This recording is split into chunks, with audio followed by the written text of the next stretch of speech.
के बड़ी शौक रखे रे मुछिया यही ठे रहिया में सब खौफ रखे रे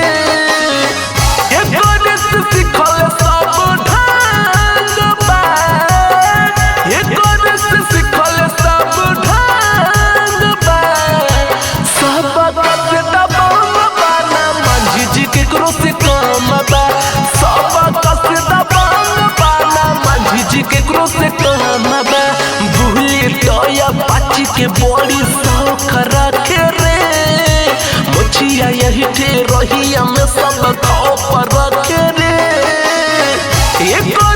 सिखल सब ढंग बा सिखल सब ढंग बा सब से दबंग बाना मंझी जी के करो से काम बा सब से दबंग बाना मंझी जी के करो से काम बा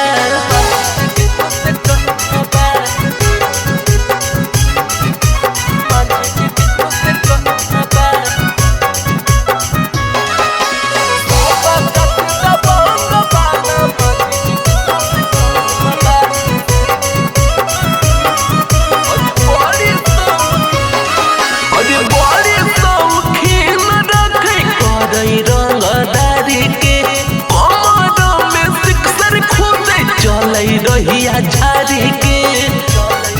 अरे ये हो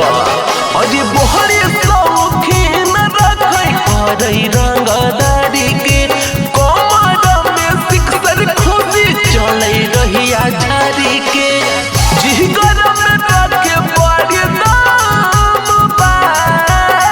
जिगर में रखले बड़ी दाम बा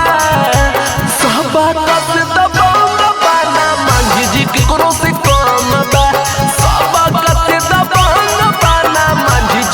से कहम बहरे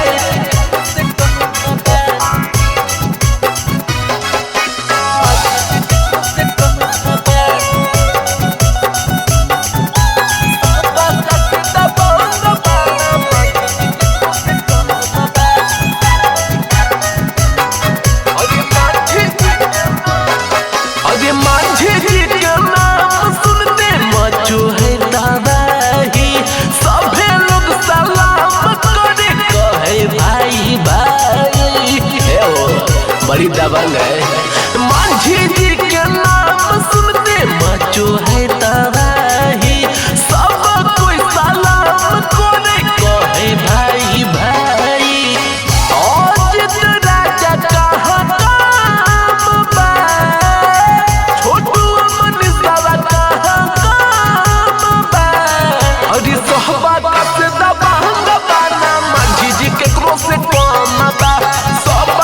से दबंग बाना मंझी जी के करो से काम बा सवेरा फिल्म्स रिकॉर्डिंग स्टूडियो शाहपुर चौक देवन बिघा।